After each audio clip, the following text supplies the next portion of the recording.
is my name. I reside in Norville, a little town, and I am 50 years old. I was so self-conscious about my appearance after having kids that I was terrified to take off my clothes in front of a mirror. Then one day, a boy named Jacob, who was 25, bent down and kissed my stretch marks as if they were the most beautiful thing he had ever seen. It sounds like an odd tale of love. It is also peculiar, not in a fairy tale sense, in that it begins slowly and frequently before striking a very particular chord with me. In almost 20 years since I moved to Norville, in less than 10 minutes, you may stroll to the edge of the street in this little, peaceful village. Here, people are aware of who has moved in, who is repainting their front door, and whose tree has just budded for the first time in years. At the foot of a little hill is where I live. It's not very lovely, but I adore the backyard lemon tree, the old wooden porch, and the worn white picket fence. My mom's final birthday gift. It never produced any fruit. Wanted to be kind, just like me, but it never really took off. It has been 8 years since my divorce. No third party, no disputes. He simply vanished from my life. Silently, almost impolitely. His go-to jacket is still hanging in the closet. I don't discard it. I don't clean it. It is like an odorless shadow standing there. I've rediscovered how to be by myself. No one is waiting while you make tea, read, tend to plants, and sleep late. Additionally, I've learned to accept my aging physique. Sagging breasts, loose skin, and stretch marks. Although no one expresses it, I always feel that the most critical person is looking at me in the mirror. I was inspecting the fence that morning when I heard a clang followed by a low-pitched curse. It was the newly remodeled house across the street that caught my attention. A young man was tinkering with a toolbox, his hair unkempt. He had wood dust on his hands. His expression was goofy, and he was attempting to act like he knew what he was doing, but his shirt was faded. I caught his sight just as I was about to enter, he said, simply a pleasant pause, no examination. "Hello," he said with a little crooked smile. "I just moved in yesterday," I said with a nod. I didn't turn away, but I also didn't say anything. He knocked on my door 3 days later. "I would want to know whether you have a flat screwdriver." I let my fall. He was lying, and I knew it. I handed it to him even though the enormous tool bag he was carrying was enough to fix 2 houses. He didn't leave. He took a seat on the stairs and peeled an apple with the screwdriver. It's obvious that I'm damaging my fence. My name is Jacob. I grinned for the first time, but I didn't respond. It was a modest, genuine grin that came from a chest that hadn't breathed so softly in a while. From then on, Jacob began to be more present. He stayed out of the home. Although he didn't say much, he was constantly sitting on the balcony at precisely 7 o'clock, with headphones half open on one side and a cup of black coffee. I was listening to music on the other side of the wall, but I didn't strike up a discussion. Odd acoustic tunes. He was very patient, even though I once stayed there all day watching him see the wood the incorrect way. I cooked too many cookies one day. Without a word, I brought a couple over. He nodded in agreement. Enough sweetness. That phrase gave me the impression that I could be exactly right, which surprised me. We went close even at 50, but it eventually became second nature. Jacob liked pine better than oak, I knew. Jacob was aware that I frequently stayed still in front of the lemon tree for too long. He left his coat after I informed him about my ex-husband, leaving a gaping emptiness that no words could cover. Jacob simply let out a quiet sigh without asking any more questions. Perhaps because people are at a loss for words to keep them around. I recall that day. I kept quiet for a while. It wasn't because I was depressed, but rather because, for the first time, no one made an effort to help me. Only sat there. I didn't consider myself to be in love. Jacob didn't seem to be attempting to get in touch with me. I just saw that my heart was gradually getting smaller, less cautious, and less dry. I also began to leave the door open. I'm not in a rush to put things behind me like I used to be. Around noon, when the light is slanting down on the yard, Jacob frequently observes my odd tendency. I place my hand on the trunk of the backyard lemon tree and stand beneath it, listening to the heartbeat of someone who has just awoken from a protracted coma. I planted that lemon tree over a decade ago. My mother presented it to me and placed a little ball of dirt in my hand on my 40th birthday. Plant it if you can. Growing lemons is difficult, but if they produce fruit, you have lived. I didn't comprehend. How might something be measured by a tree? However, the more time went by, the more I understood my mother's correctness. My lemon tree was tall, green, with a broad canopy and few leaves. Like my skin every winter, the bark was harsh and occasionally peeled off. It had never produced fruit or flower. Jacob was standing at the fence, staring at me with his chin resting on his palm. "Your tree is not doing well," I said quietly without glancing at him. "It's living. It simply doesn't work. So why do you hold on to it?" I looked about with profound eyes, not sadness, due to the fact that it remains. Jacob was quiet for a while. I giggled when he added, "I think maybe it doesn't bloom because no one dares to talk to it." Really, but not loudly. I teased, "In speaking to wood." Jacob said hastily, "Wood doesn't have a chance to come back to life. Trees do." Jacob approached without requesting permission that day, while feigning civility. He just showed me a book he had with him on plants after flipping through a few pages. It is said that in order for new shoots to sprout, lemons must prune off their old branches. I didn't touch the scissors, but I did nod. I was terrified. I was worried that if I chopped the tree, it would still be worthless, but I wasn't worried that it would hurt. I would then be left with nothing to hope for. As I laid there that night, I reflected on how many items I had preserved but no longer needed. An unworn coat, a fruitless lemon tree, and a wedding picture meticulously preserved in a moldy drawer. I felt bad, so I didn't keep them. Since they were the only proof that I had anything to lose, I retained them. I went to the garden with the scissors the next day. "Are you really going to do it?" Jacob questioned me as he was cleaning the balcony. I nodded without uttering a word. Slowly, my hand sliced. There was a click sound every time I pulled, like someone was severing a piece of my memories. After I was done, I sighed deeply and sank down on the ground. Jacob remained silent. He just put his palm on his heart from a distance, and then turned to face the lemon tree, perhaps submitting to an ancient creature that was attempting to resurrect itself. I chuckled once more, not because Jacob is foolish, but rather because I could have just severed a stubborn piece of my heart. Although they don't ask direct inquiries, folks in Norville show concern in various ways. Some of them gaze with curiosity, while others do so with caution.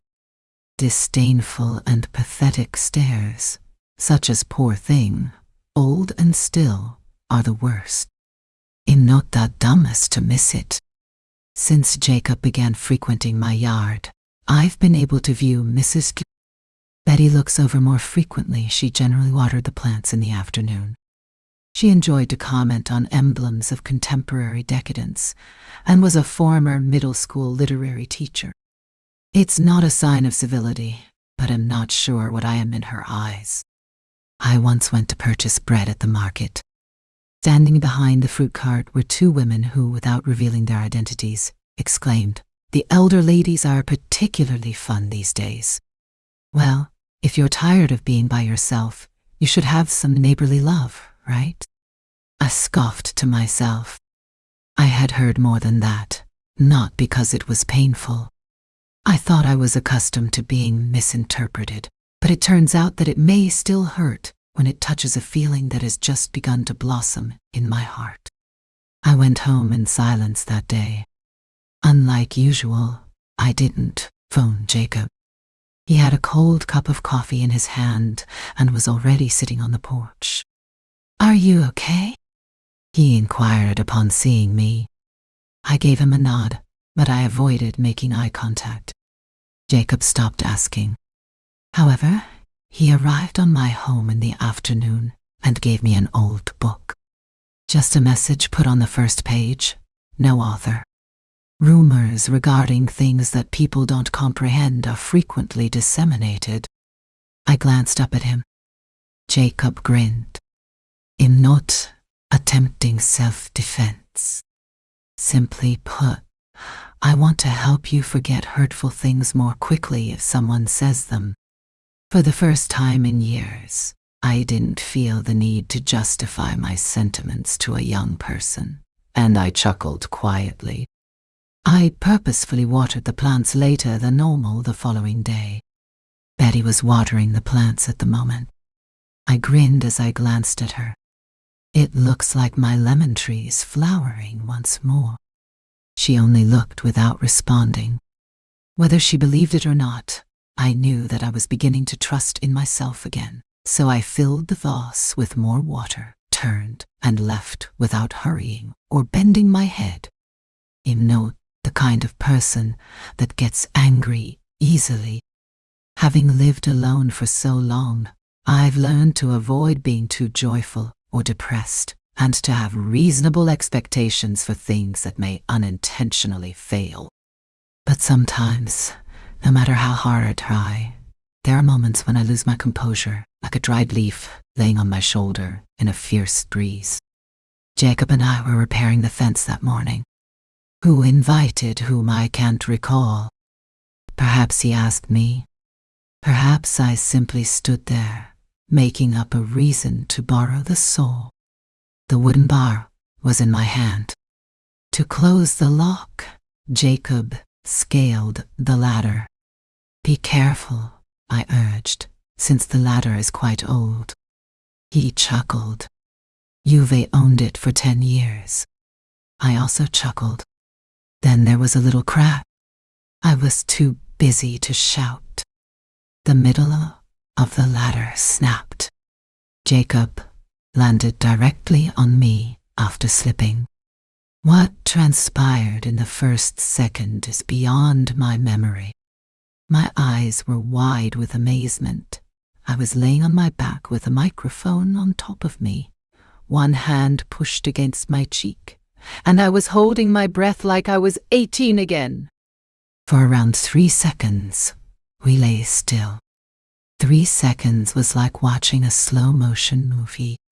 I got a close-up look at Jacob's face, near enough to see the little drop of perspiration beneath his chin, the thin strand of hair across his forehead, and the confused, terrified expression in his eyes. He was scared I would misunderstand, not that he was terrified of pain. "I apologize." Jacob stumbled as he attempted to get to his feet. He tried to lift himself up, but his elbow slipped, and he fell again, closer this time. I hurriedly reassured him, "It's okay." The normal safe space between our lips was exceeded. I nearly touched his neck with my nose. My heart wasn't beating normally. It was erratic, and unpredictable. Jacob got up and grabbed for me to help him up. Somehow, my hand was still trembling a little. We exchanged glances and a clumsy smile. The type of smile that was unsure of whether it was one of gratitude, apologies, or embarrassment. Jacob stated, "Next time, let me climb up alone," as he massaged the nape of his neck. I gave a nod. We both realized that what had just transpired was more than a simple tumble, but ill stand a bit farther away the next time. Jacob didn't visit that afternoon, nor did I cross the fence. In order to allow our hearts to calm down, we both appeared to have implicitly decided to leave the quiet between the two little dwellings. I pondered what had happened this morning as I sat at the dining table, in front of a dish of food that was slowly becoming cold. I wasn't a 20-something girl, and I didn't believe that a fall could lead to love. However, something dropped quietly but firmly inside of me, and I was unable to reject it at that time. I put on the porch light longer than normal that night, as though I was waiting for someone to switch on the light across the street. Then, precisely at 9:05 p.m., Jacob switched on the light on the terrace. He sat still wearing headphones and sipping a black coffee. However, he wasn't gazing up at the sky this time.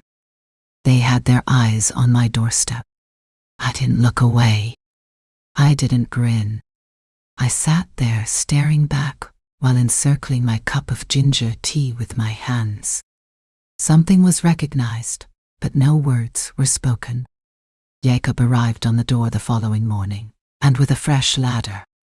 I accepted it, and for the first time, I took the initiative to say, "Go up and close the last few bolts to make sure." "I'll hold the ladder," he replied, still holding the hammer and grinning hazily. "You'll dare to climb again after I change the ladder," he continued. Jacob gave a nod. "But don't stand too close. I'm not ready to fall a second time," he remarked as he turned at the third step. My heart skipped another beat as I laughed. I don't recall the precise beginning of it. I just recall that the porch was covered with clouds that resembled cotton crumbs on a rather cloudy afternoon. Jacob yelled across the fence when I was brewing tea. "I baked almond cookies. Do you want to give them a try?" Without hesitation, I nodded. 2 cookies on a white enamel platter were handed over by Jacob a moment later. I asked him to take a seat. I didn't give it much thought at the moment. Not at all. I just assumed that 2 individuals enjoying a plate of cookies while sitting side by side on a wooden chair on the porch was commonplace. It seemed like 2 neighbors or friends, like little moments of calm on a leisurely day. According to his mother, who Jacob told me about, lonely individuals are generally skilled bakers. I chuckled. Jacob gave me a look that I couldn't explain. "Since you've spent so much time living alone, it's simply enough cookies that you create. Not too little, not too much. Are you praising or criticizing?" I repeated. "What are your thoughts?" Jacob's hand briefly brushed mine at that point, so I chose not to respond. Very softly, as though to see whether I would retreat. I didn't. For a long period we sat in quiet. My hair fluttered softly in the breeze, and I could see a few silver strands peeking out. Jacob, seemingly fearful of causing harm, reached out to gently brush a lock of hair from my forehead. He cocked his head then. Our faces got closer to one another. I paused. Jacob didn't inquire. He simply planted a kiss. A gentle kiss that isn't theatrical, hurried, or forced. His lips brushed mine, indicating that he wanted to linger a little longer if I allowed it. I let it a few seconds to sit there. Then, As if to remind us both that we were still in a state of confusion, I slowly withdrew, not in a panic. I said quietly, "I need time." Jacob wasn't let down. He didn't make an effort. He only gave a nod. "I get it." He got up, went slowly, and stopped on the steps for a while. "Let it be a kiss that no one remembers, if you don't want to. However, I also remember if you do." Not because of the kiss, but because of all it brought, I was unable to fall asleep that night. A hazy desire that I believed I had long since suppressed. Looking at myself, I stood in front of the mirror. The 3-year-old Eleanor, with the history and the strong defenses, was still there, with the same shoulder, the same crow's feet in the corners of my eyes, and slightly burnt wrists. But for the first time, I questioned if I had the authority to initiate a project, even if it originates from a person who is half my age. Jacob remained seated on the balcony the following morning. Headphones and coffee remain unchanged. However, there was a warmer expression in his eyes as he gazed at me. I arrived with a cup of ginger tea, to make up for yesterday night's somewhat unexpected kiss, I remarked. "I made it a little sweet this time." Jacob grinned. I would have given him a kiss sooner if I had known. I gave him a little look. However, something grew inside. I'm not sure when my phobia of light began. The light of a yellow lamp in a confined room with my nude body exposed, not daylight. I used to count the harm when I looked in the mirror after giving birth, not to appreciate. My stomach was covered in stretch scars that resembled old pottery cracks. The skin was wrinkled in some spots, drooping like a shrunken piece of cloth. My breasts had lost their fullness. I had broad hips. There were some black blotches on my back. I never dared to imagine that someone would want to kiss it, but I eventually learned to accept it. Jacob remained late that night.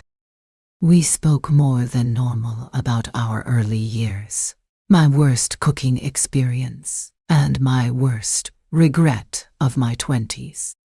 When I told him that I once overslept and burnt a whole pot of black bean porridge, he chuckled. On the inside, I felt lighter than ever after treatment, even though I laughed along with it.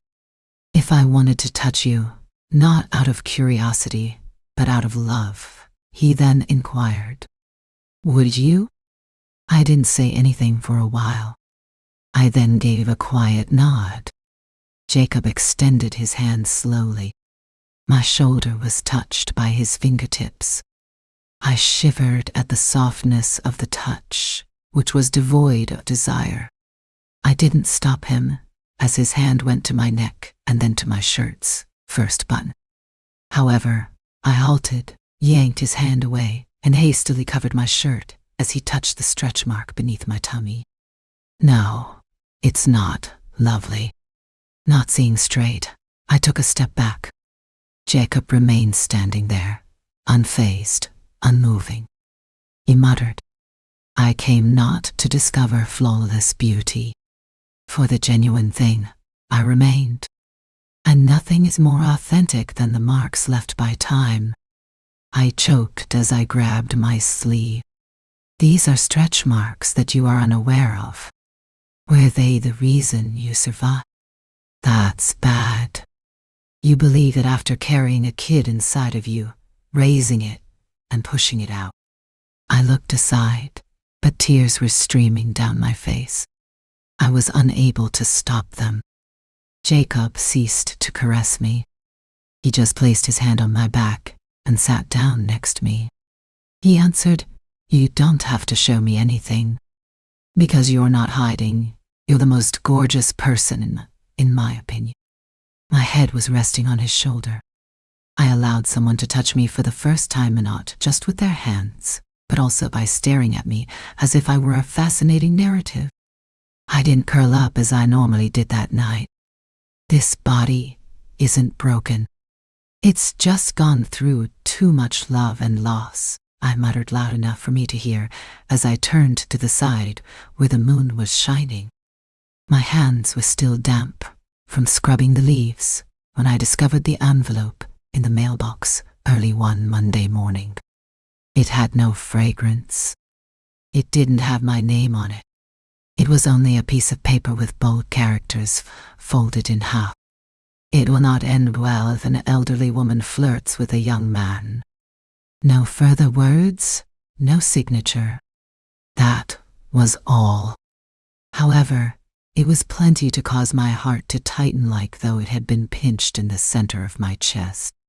I lingered near the fence for a while. I had the impression that my eyes had just been torn apart.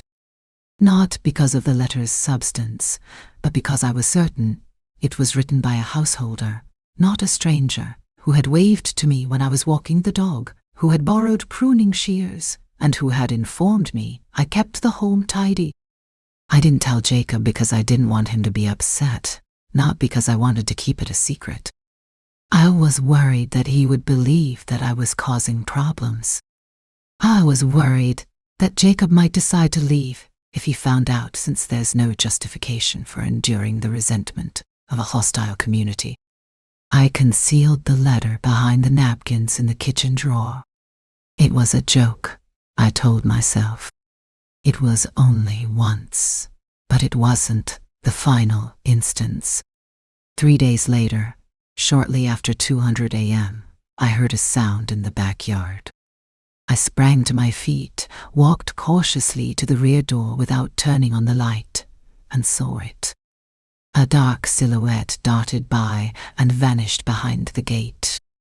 I didn't pursue. I knew that this person might have said something kind to me during the day, so I simply stood there, feeling a combination of grief, rage, and dread. I was unable to speak when I entered the back garden the next morning. I had been keeping my lemon tree for almost a decade, but it had never produced any fruit. I recently trimmed it and hoped for the best. It was sawed across the trunk, not uprooted. Clear, resolute, and icy. I bent down and touched the still sap-wet trunk of the lemon tree. My palm trembled like never before, yet I didn't weep. Late that day, Jacob came to see me. I was still sitting in the center of the yard, speechless, when he came over. He sat down next to me, his eyes gloomy, and he gazed at the tree without asking any question. Gently, he inquired. I didn't respond. I showed him the old piece of paper I still had after opening my pocket. Jacob's fist clenched. "Are you acquainted with anyone?" I gave a headshake. "In this place, nobody is clear. It is possible for someone to be good until they dislike something." Jacob folded the piece of paper. "I'll take care of the tree. I'll get it back up, even if it doesn't make it." I gave him a glance. I saw a young man who dared to touch my grief without turning away for the first time in my life. Jacob reinstalled the tree 3 days later. He secured the lemon root to the stake with a rope and buried it deep in the earth. "There is hope as long as there are roots," he remarked. I remained silent. I simply gave it a good watering each morning. No hopes, but no hopelessness, because I knew that my heart was in the hands of someone who would not judge me, even if the tree did not come back to life. The most private and least visited spot in my closet was the bottom drawer, where I used to store my wedding photo.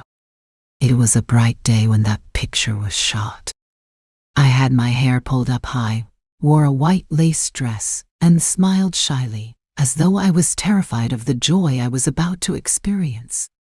My ex-husband is the man standing next to me. His eyes were not on me, but he was holding me with both hands. Even before our wedding day, he was searching for a place, maybe the one he had always desired, I felt as though I was standing between two universes when the anonymous letter came and the lemon tree was chopped down. Jacob was gently touched on one side of the gift. The past, dust-covered but never totally uncovered, was on the other side. When Jacob was cleaning the broom on the porch that evening, I unlocked the bottom drawer and removed the picture without trembling, but my heart was racing like it was pleading. Does anyone have the patience to hear a woman recite an ancient tale? Without asking, Jacob watched me take the picture and go. He simply accepted it and examined it. You look lovely in the picture, but you look a little afraid, he observed a moment later. I hesitated, terrified of my question. I'm not sure. I could be worried that I won't be able to maintain anything that large. I took a seat next him. You're correct. I got married because I believed that love was sufficient, even though I wasn't sure I was strong enough to be anyone's wife at the time. Jacob listened without interjecting. He didn't cheat, and he wasn't unattractive, but he just vanished like a sun-fading photograph, I remarked. I told her about the day my daughter was born and how I gave birth alone since my husband was busy. But by the time I recognized it, love had faded and marriage was still there like a hard piece of paper. I once said that I was standing in the middle of the house wearing a new dress, and I talked about how 3 months after giving birth, I no longer recognized my body when I looked in the mirror, and how I had grown accustomed to not being touched or seen with longing, just a part of the house like the gas stove or the old bedding. I don't like blue, you know, he muttered as he passed. After a prolonged period of silence, Jacob asked, and I removed it. I looked at Jacob, not to get his approval, but because I was exhausted and didn't want to dispute. Jacob handed the picture back to me and said, You don't know what the girl in the picture has been through, but she is sitting next to me today. Sometimes indifference doesn't come from shouting, but rather from people no longer finding you worthy of their attention. Like a tree that has never been uprooted, it is robust and alive. I grinned at that statement, which wasn't flowery, but felt like an arm being put just where I'd been hurting for 10 years. Jacob didn't say anything when he saw me light the fire. He simply waited by and helped blow on it until the fire went down. That night, I burnt the wedding photo, not because I was angry, but because I understood I didn't need to preserve something that had never been the beginning point. I went to him once the ashes had subsided and whispered, You know what? As it happens, certain histories are not included in the picture. They are in the way we decide not to do the same thing twice. Jacob gave a nod. And you believe that the tale can go on without pictures? Slowly but steadily, I nodded back, because I feel that, for the first time, I deserve a fresh chapter on that doesn't start with regret. Sleeping is impossible for me, not because of any specific grief, not because of the automobiles, and not because of the dreams. I simply can't close my eyes once I open them. Such nights do exist. I feel as though I'm living on a plane that is just a little bit below my heart, not chilly, not hungry, but full of a soft emptiness. I put on an old sweatshirt and stroll out onto the porch. The time is 2:13 a.m. Norville is dozing off. Unlike a hospital, the community goes to bed on time. I take a seat on the stairs. The night breeze stirs up memories, but it sweeps by so softly that it doesn't disturb the trees. I used to spend those evenings by myself. The daughter went to college following the divorce, following the death of Mom. I'm accustomed to it. However, that does not negate my sadness. There's a little click. I turn. The light on Jacob's balcony turns on. After a few seconds, he came out with a glass of water in his hand, a thin coat on, and unkempt hair. He didn't greet me. Jacob couldn't sleep either, and I could tell by the way he stared at me. I arched an eyebrow. Nightmares. He gave a headshake. No, it's simply that my mind keeps racing on certain nights. What is it about? Regarding one thing and everything. What? Jacob gave me a kind glance. Because I'm not truly alone if there's another person awake. I became quiet. I glanced at him while holding my cup of tea. There were just 2 white chrysanthemum plants in the distance. Intimacy, to me, was defined as sharing a kiss while sleeping close to each other. That night, however, I came to understand that when 2 individuals sit across a fence and remain silent while yet feeling heard, there is a greater level of closeness. Ooh, would you like me to take a seat across from you? Jacob pointed to my porch chair and asked. I gave a very quiet nod. Jacob moved silently around the gate. My heart calmed like a lake rippling in the breeze as he sat down. Nobody spoke. On a night when there were neither enough reasons to be pleased nor enough to be sad, we simply sat like that together. Jacob gazed up at the sky while leaning his head back on the chair. Are you able to see anything? I see nothing at all. You may not be accustomed to gazing up. I chuckled, quiet. He was correct. I was accustomed to gazing down at the roots, the grass, and the earth. I wasn't accustomed to opening my heart, tipping my head back, and thinking that something was waiting up there. Jacob eventually replied, There's something I haven't told you. I used to fantasize as a child that I lived in a place where no one knew me. I greeted folks as I passed wooden gates every day. Ultimately, there was a person who never asked me a question, but who consistently kept the porch light on. I looked over at him. Jacob grinned. I've stopped dreaming. In present. I knew that if I slept tonight, it wasn't because I was exhausted. So, I didn't respond. The reason would be that I was no longer the only one awake in a house with dwindling lights. I had no idea it would resurrect. Since I was accustomed to taking care of something, even when I knew it wouldn't react, I watered the lemon tree every morning as a ritual, not because I had any hope. However, I noticed a sprout that morning when I leaned over to the base's edge. It was nearly translucent, so little, so delicate, and so green. But there it was, quiet and unyielding, emerging from the parched ground as though to declare, I'm still here. I haven't let go. I went about a minute without moving or breathing. Then, as though I were handling a delicate creature that had just come from another world, I bent over and put 2 fingers to it. I heard something snap inside of me, but I didn't weep. Something that hadn't opened its lid in a while, but not a crack. That afternoon, I told Jacob. He hurried over like a kid chasing candy as soon as he heard it. With my eyes still moist, we both gazed down at the sprout. Jacob grinned broadly. You see, all it needs is a little bravery from the caregiver.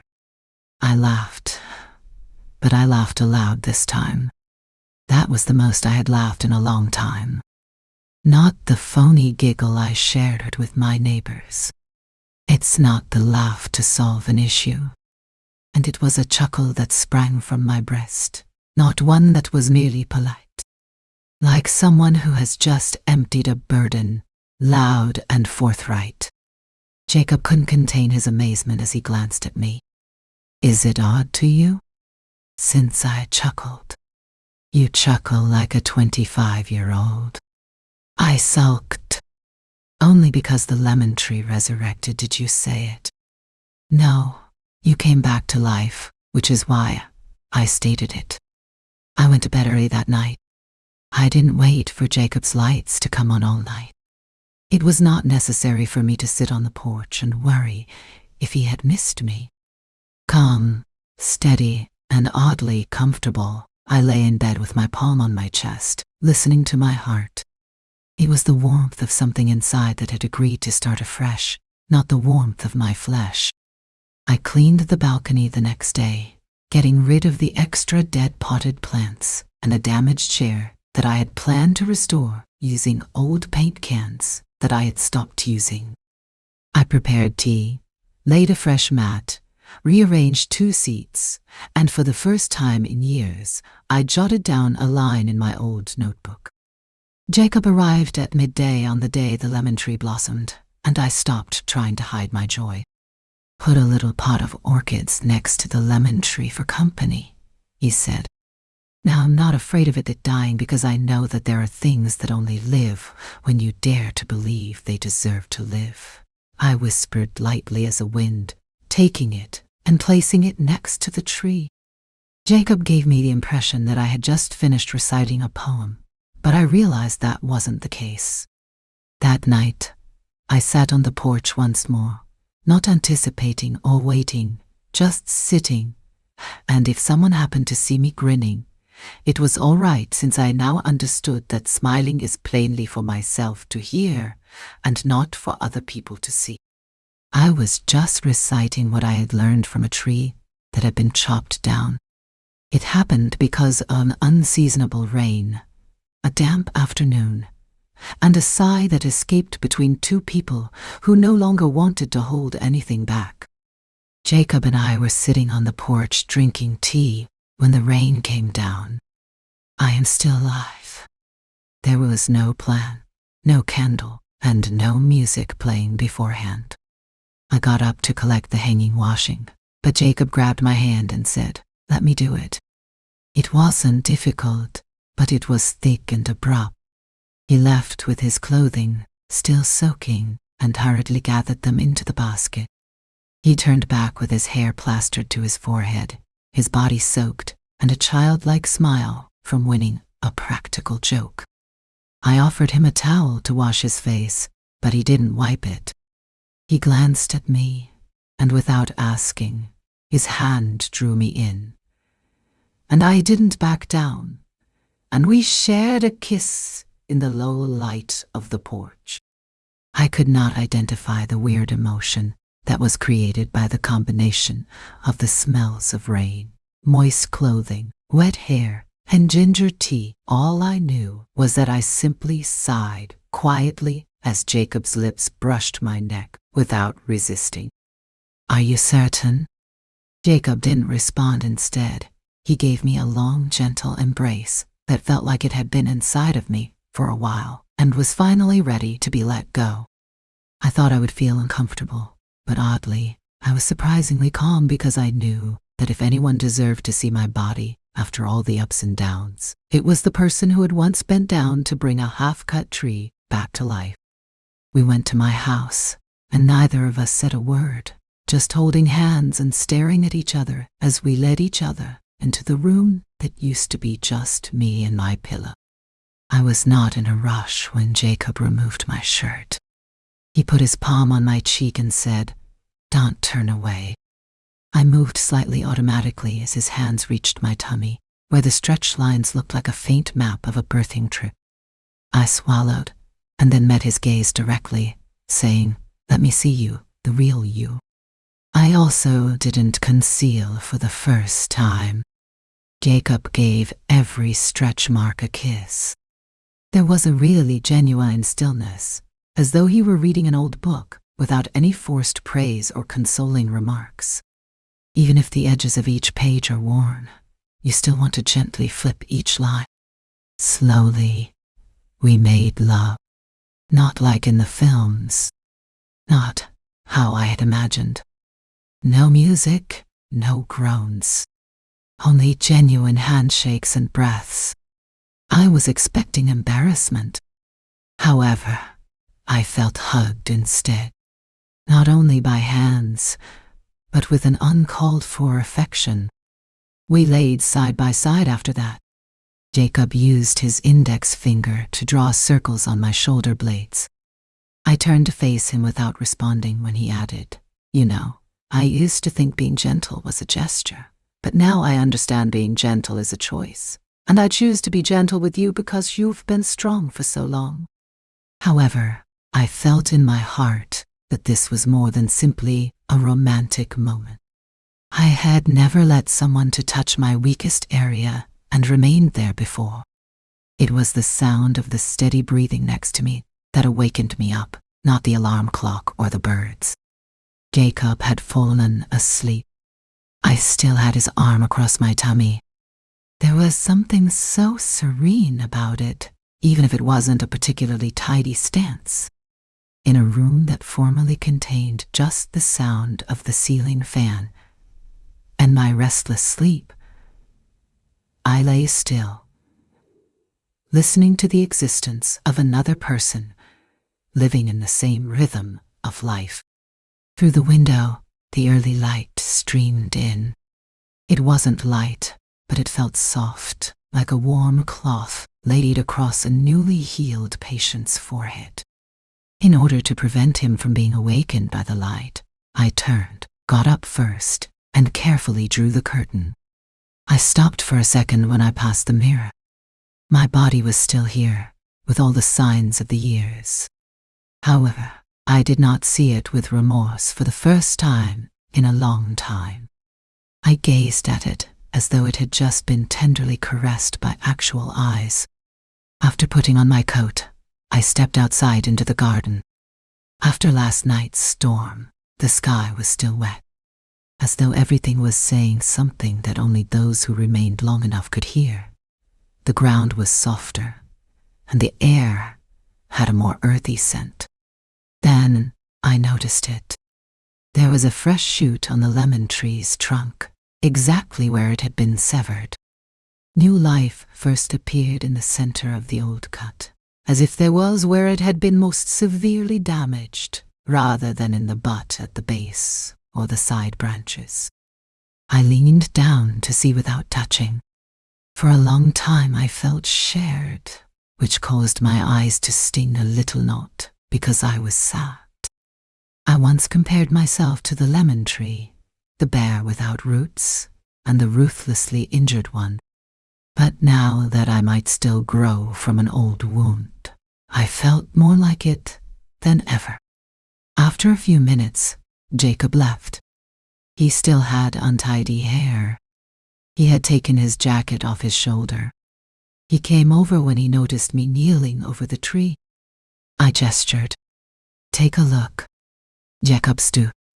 Like a child witnessing a wonder in a glass bottle, his eyes glowed. He grinned. "All you need is a little faith and some patience." I looked over at him.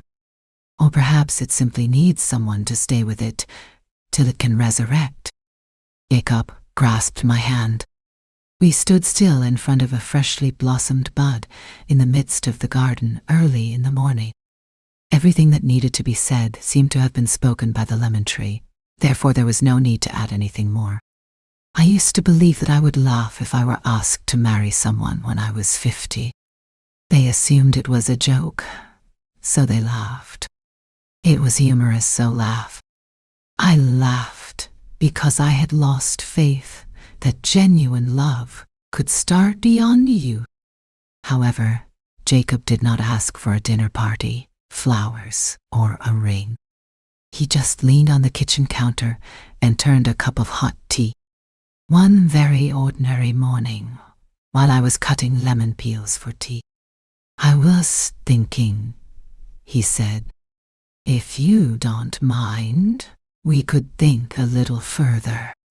With hesitation, I glanced up at the knife in my hand. "How far away is that?" "In terms of cohabitating for a period of time." "Well, see, not indifferent, but without any conditions." I laughed and put down the knife. "Oh, so that can happen," rather than a derisive chuckle. "Laugh." Jacob gave me a rather anxious expression. "I can wait if you see it shortly. Or, if you choose, never bring it up again." I gave a headshake. Not anytime soon. Simply put, I didn't think you were that serious. I want to move in with someone because I don't know how else to be serious. I chuckled once more, followed by stillness. There was a long gap, during which I could hear the birds outside and the tea in my cup cooling. I whispered that I was with someone and that I had a husband, and I felt as alone as though I was sleeping in a place that I had leased. Jacob remained silent. He simply stared at me while placing his hands on the chair's back. I don't want to have to speculate about other people's thoughts in a house ever again, or keep them by living on my watch. Jacob gave a nod. That's not what I want either. We won't strive to be someone else if you agree. We'll live together. You are who you are. I am who I am. And all we have to do is be honest with one another. I gave him a glance. I took a leisurely look, not to think, but to document the moment when the most mature person I had ever seen sat in front of me, whilst half my life younger than me. I gave a nod. Not large, but certainly. Jacob brought over an old guitar, a bag of clothing, and a box of books that evening. He took his time packing them. I'll clean up tomorrow, but today I just want to have a meal with you in a house that's not a one-person home, he remarked after placing them in the living room corner. I prepared a basic dish consisting of white rice, fried eggs, and vegetable soup. Both of us ate as though we had been accustomed to it for years. I cleaned the dishes after the meal. Jacob cleaned the table. There were no plans or discussions concerning the future. All that could be heard were the sounds of towels and water, and the occasional little chuckle. The chuckle of two individuals who are aware that they are no longer in a rush, because love will have ample time to develop when it is not required to run. Tomorrow, I will plant another tree next to the lemon tree, Jacob stated before turning in for the night. What tree? I questioned. Beside the lemon tree is a tangerine tree. A pear. I gave a head shake. Lemons have a tart taste. Tangerines are sour as well. There are two sour objects close to each other. Do they get along? Jacob grinned. They don't feel too uncomfortable, at least. I didn't anticipate seeing him again. I believed that the past was far enough in the past for me to never return, not because it hurt too much to want to. However, a weird automobile pulled up in front of the gate that morning as I was watering the lemon tree, which now had 3 new leaves. When the automobile window slid down, I saw that face again, as if it had been rewoven from memory. He continued to speak slowly, softly, and politely as before. I halted when I noticed the home when I was walking by. For a while, I remained still, neither joyful nor furious. I was only trying to find myself in my thoughts. Should I respond differently, or like an old person? Come in, I whispered. I didn't offer tea, didn't strike up a discussion, just took a seat on a patio chair. He was seated opposite me. I didn't feel smothered because of the distance. How are you? I was the first to speak. It's all right. He surveyed the area. The garden remains unchanged. I gave a nod. Couple more things, please. There is still a lemon tree. Yes, but it grew once again. He stopped talking. He stared at the immature leaves. I believed it to be dead. I do, too. He let out a deep sigh after a long time.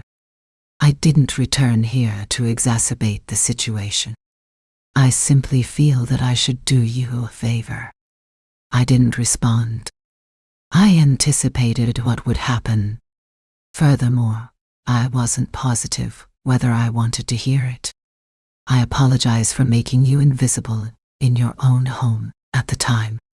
My hands clutched together, but I said nothing. I accept responsibility if you ever feel wounded, even though I realize there are no words for it. I gave him a direct glance. No avoidance, no animosity. I wasn't broken by you. Neither of us knew how to stay together. That's all. You're hurt, though. For the first time, I nodded. For a long time, yes. I believed there was nothing left for me to stay, not because you departed. He lowered his head. Are you all right now? I grinned. It's a smile that says, I've moved on, rather than I forgive. Not too awful. Here, a 25-year-old man is cultivating tangerines next the lemon tree. My life appears to be going through a bit of a sweet and sour phase right now. He gave a quiet smile. You're worthy. Would you choose to marry me if you could go back in time? He questioned before departing. I shook my head after giving him a long look. I used to believe that love was sufficient, but now I see that love cannot retain anybody, not because you're evil. Truth is the only thing that can keep them. He nodded. He got to his feet. I wasn't touched by him. He made no attempt to request more. I hope you keep living the way you are, beautiful and sufficient, he simply remarked. I got up once his car was out of sight. I grasped the teapot that had not yet been brewed. I entered the home. The cup stood quietly in the kitchen. I nodded when he asked, Are you okay? Asked the ex. I pondered for a moment. Then he gave an honest response. I'm not furious anymore, but I'm not forgiven yet. The final words of apology are meant to affirm that we have moved past the past, not to erase it. Jacob gave a nod. No more inquiries. We simply sipped the tea he had poured. Not another word. But with his unwavering presence, I realized that someone was here to assist me accomplish an incomplete act of forgiveness. When I came out with 2 glasses of cool water, Jacob was stooping to fasten the final screws on the wooden fence. It was a bright yet warm morning. The backyard trees were rustling like summer whispers due to the wind, and the ground was still damp from the previous night's rain. I watched his back while leaning against the doorframe. Still youthful, resilient, and in a very genuine sense, comforting. This time, which component is coming off? Half kidding, I asked. Jacob turned his head, smirked, wiped his brow, and grinned broadly. Dismantling, not repairing. I will not be touching this fence again after today. I took a step forward and set the water glass on the brick wall's edge. Breaking down. I scowled a little. Yes, Jacob said, because I want nothing between your house and mine anymore, and I don't want it standing here. For a little moment, I kept quiet while observing the gray wooden slats, which Jacob fixes once a week, with each nail pounded 3 times before turning back to face him.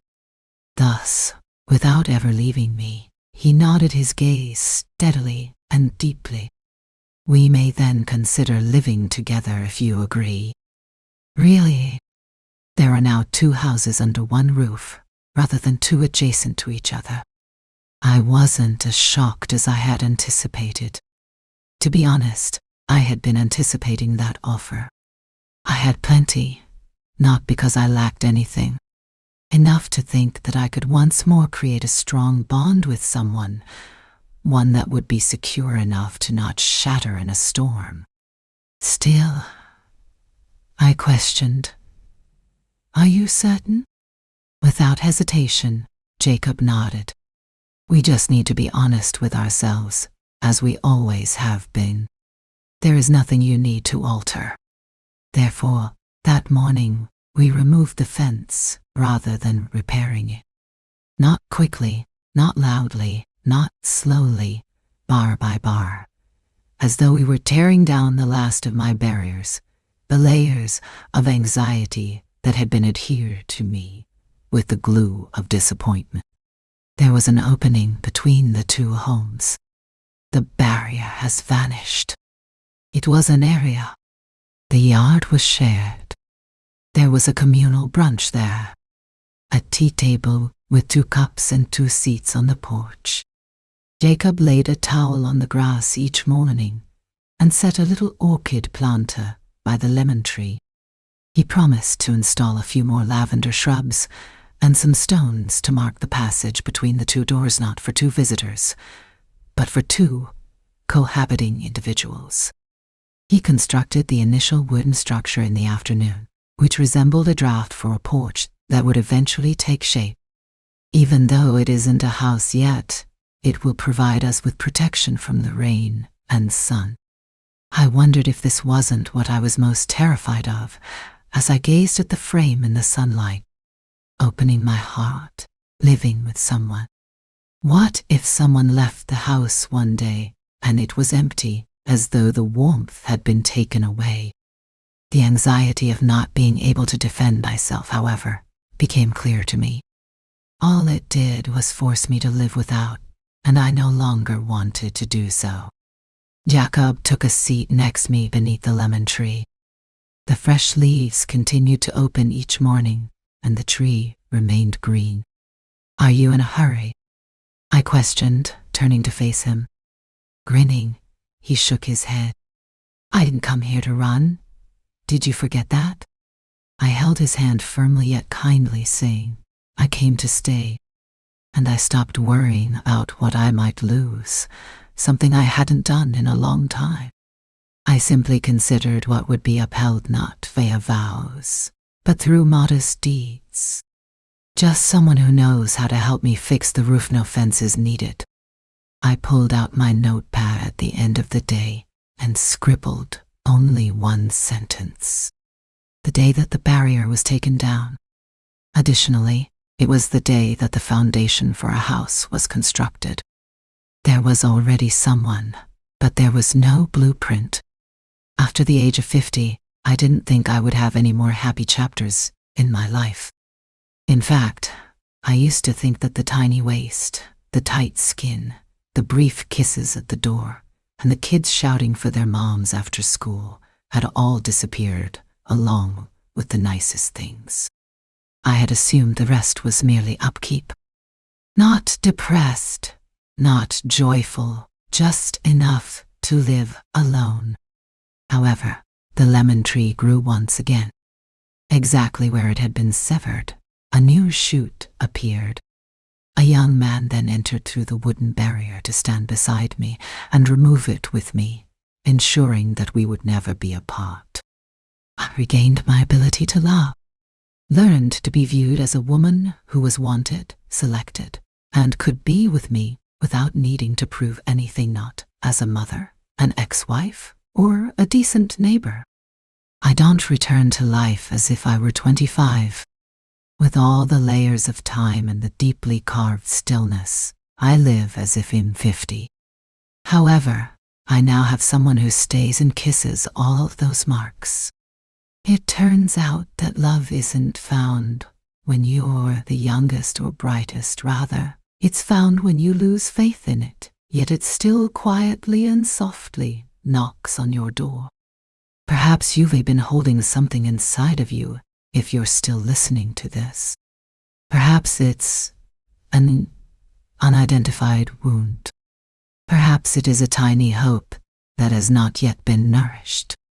Remember that you still deserve to be loved, despite your age and life experiences. You don't have to be flawless again. Being young again is not necessary. You don't have to be like other people. Simply be yourself and have faith that someone will decide to remain. Kindly, but sincerely.